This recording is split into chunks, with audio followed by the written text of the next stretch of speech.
Assalamualaikum, selamat datang di channel Nanda Heru. Di video kali ini saya akan bagikan tutorial tentang bagaimana cara mudah untuk logout atau keluar dari akun video. Langsung saja kita menuju ke tutorialnya.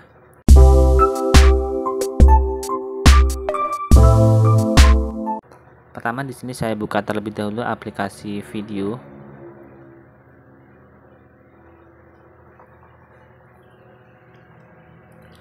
Nah, untuk keluar akun video silahkan kalian tekan garis 3 yang ada di pojok kanan atas.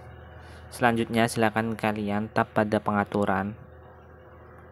Lalu silahkan kalian lihat pilihan di bagian paling bawah. Di sini ada menu keluar, silahkan kalian tekan.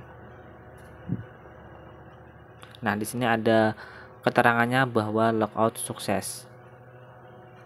Nah, ini sudah keluar dari akun video saya.